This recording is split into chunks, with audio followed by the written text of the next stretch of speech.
Shalom, ibu bapak saudari-saudara yang dikasihi Tuhan. Satu hal yang pasti, manusia tidak bisa memilih hari kapan untuk pulang ke rumah Bapa. Tapi yang pasti memang semua akan pulang ke rumah Bapa.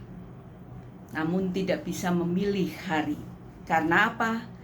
Karena Tuhan Yesus sendiri sudah mengatakan di dalam Yohanes 14 ayat 3, dan apabila aku telah pergi ke situ dan telah menyediakan tempat bagimu, aku akan datang kembali dan membawa kamu ke tempatku, supaya di tempat di mana aku berada, kamu pun berada.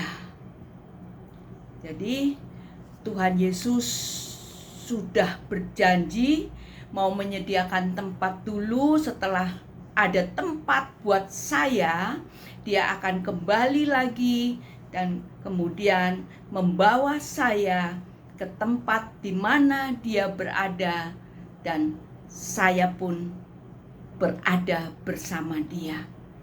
Sungguh begitu indah janjinya, begitu luar biasa.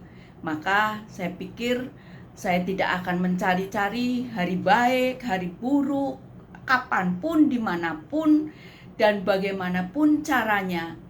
Ketika Tuhan Yesus datang bersama Bunda Maria tentunya menjemput saya, maka saya harus siap. Saya ingat bagaimana ketika suami saya mau pulang ke rumah Bapa, ya dia sakit, bolak-balik keluar masuk rumah sakit, ya. Sebagai manusia, ya saya udah gak tega melihat keadaannya, ditusuk, diinfus, dia teriak-teriak, sakit, darahnya muncrat, sudah gak bisa makan apa-apa. Sampai akhirnya saya juga mengambil suatu keputusan, saya merasa obat harus di stop.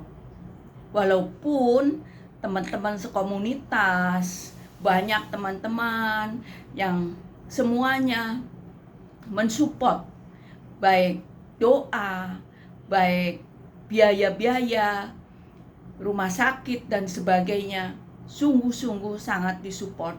Namun saya melihat keadaan suami saya yang rasanya kasihan gitu. Seandainya dia hidup juga nanti hidup-hidupan ya, karena kakinya sudah bengkak, kakinya sudah kecil, pasti sudah gak bisa jalan. Karena pernah keluar dari rumah sakit pun harus pakai kursi roda. Nah, sebagai manusia saya berdoa pada Tuhan, saya minta supaya penderitaan di dunia bisa segera selesai, ya. Nah, itulah yang Tuhan katakan, dia menyediakan tempat terlebih dahulu. Kalau sudah ada tempatnya, dia datang kembali dan akan menjemput. Sempat 2 kali saya mau stop obat, ya. Namun anak saya bilang papa masih mau sembuh.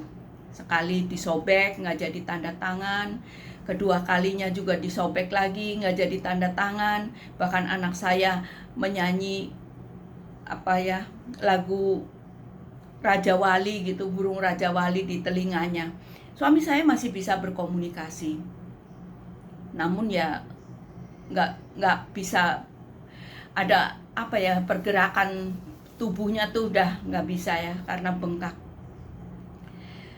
Nah, pada hari Jumat malam tanggal 19 November tahun 2011, saya berdoa, Tuhan, saya pengen teman sepelayanan, saya sebut Yosep Teja Indra, tolong kau bawa ke rumah sakit biar mendoakan suami saya. Ya, itu Jumat malam. Kemudian juga Jumat malam itu juga saya WhatsApp Romo yang sudah kenal dari tahun 1993. Ternyata Romonya ada di Filipina. Namun beliau juga menjawab WhatsApp saya. Beliau mengatakan, saya mendoakan Bapak. Itu Jumat malam. Kemudian Sabtu pagi saya itu tanggal 18 ya. Sabtu pagi tanggal 19 baru. Sabtu paginya tanggal 19 saya datang ke rumah sakit. Ternyata luar biasa, Tuhan mendengar doa saya. Pagi itu Pak Yosep Teja ternyata sudah ada di samping tempat tidur suami saya. Saya datang ke rumah sakit, saya naik ke kamarnya. Lalu saya bilang, Pak, doain healing the dying. Istrinya, Ibu Irin, mengatakan, emang boleh? Saya bilang boleh. Ya, sudah cukup dah. Nah, setelah didoakan, saya bersama Pak Yosep mau ketemu dokter, mau tanda tangan lah, udah selesai gitu ya.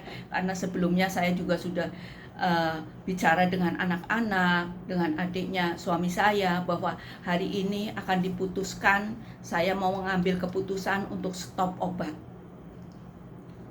Lalu suami saya masih manggil Yosep gitu. Pak Yosep bilang, sebentar Edi, aku mau ketemu dokter sama Eva. Lalu kita bicara-bicara dengan dokternya, sepakat untuk saya tanda tangan stop obat. Itu tanggal 19 November tahun 2011. Nah, saya nggak ngerti ya, apakah saya dosa atau enggak, karena saya merasa sudah nggak tega melihat keadaannya seperti itu. Nah, tanggal 20 November 2011 itu hari Minggu, saya datang ke gereja. Sebelumnya saya ke Bunda Maria dulu, saya bilang, Bunda tolong hari ini biar Edi ikut dengan Bunda dan juga Tuhan Yesus. Karena saya waktu hari Sabtu setelah ketemu dokter, saya bilang sama suami saya bahwa besok pagi Bunda Maria dan Tuhan Yesus datang, kamu ikut. Saya bilang begitu sama suami saya. Namun suami saya jawab, aku takut. Ya. Nah, di sini pasti ada rasa takut, ada rasa gelisah. Ya. Namun saya bilang, kamu gak usah takut. Tuhan Yesus pasti mengampuni kita semua. Apalagi kamu sudah banyak membawa orang untuk mengenal Dia. Kamu bawa banyak orang memperkenalkan Tuhan Yesus kepada mereka. Pasti Tuhan Yesus yang begitu baik akan mengampuni kamu dan membawa kamu, menjemput kamu. Saya bilang, udah kamu merem, saya doain. Jadi itu hari tanggal 19 hari Sabtu, saya jam 2 siang saya doain suami saya. Dia merem dan malamnya sampai malam juga masih merem. Nah, tanggal 20 Novembernya hari Minggu saya ke gereja. Setelah saya doa di Bunda Maria, saya ikut misa, saya lihat teks misa hari itu adalah hari di mana Kristus Yesus menjadi Raja semesta alam. Ya. Jadi hari raya Kristus Raja semesta alam. Lalu saya berdoa, saya bilang, Edi, kamu ikut Yesus hari ini. Sungguh luar biasa. Yesus sedang menjadi Raja. Dan saya berdoa, dan saya juga bicara sama teman saya, satu lingkungan di gereja. Saya bilang, nih, hari ini Yesus jadi Raja. Kalau Edi, suamiku gak mau ikut Dia, saya bilang, Edi goblok, saya bilang gitu ya. Lalu teman saya bilang, ih kok begitu sih Bu Eva? Katanya, iya harusnya ikut hari ini, saya bilang begitu. Lalu pulang dari gereja, saya panggil tukang, suruh beres-beres kamar, dan tukang nanya, emang dibuka tempat tidur apa ini buat apa, Bu? Siapa tahu besan saya mau pada datang. Emang ada apa? Mudah-mudahan Bapak hari ini meninggal. Nah, dia kaget kan. Wih, Ibu, katanya. Ya, mudah-mudahan, saya bilang gitu. Lalu saya dapat telepon dari rumah sakit. Saya angkat.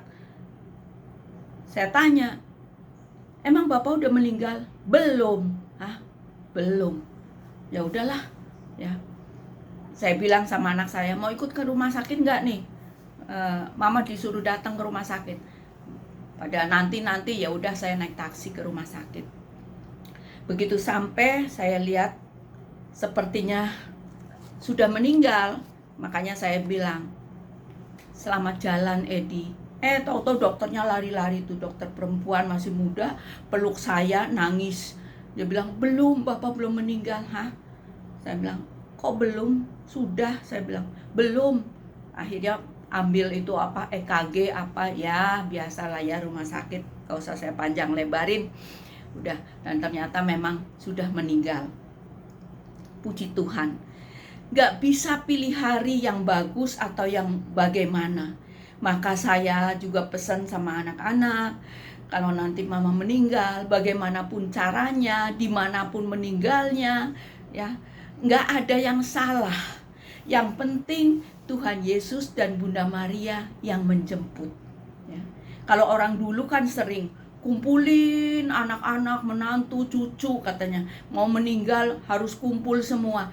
Kumpul semua kalau yang jemput setan gimana? Ya. Bagi saya, meninggal nggak ada yang melihat, nggak masalah. Yang penting Tuhan Yesus dan Bunda Maria yang menjemput. Terlebih juga ada Santo Yosef, luar biasa. Ya. Nah, di situ karena Tuhan menjanjikan Dia akan kembali membawa kamu ke tempatku, supaya di tempat di mana aku berada, kamu pun berada. Itu janji Yesus. Ku nanti janjimu Tuhan. Janjimu kan membawaku, di mana kau ada, aku pun berada. Ku nanti datangnya harimu, bila tiba saatnya, ingatlah aku, bahwa ku tinggal bersamamu. Terima kasih Tuhan, berkat-Mu melimpah bagi kami semua. Dalam nama Bapa dan Putra dan Roh Kudus. Amin.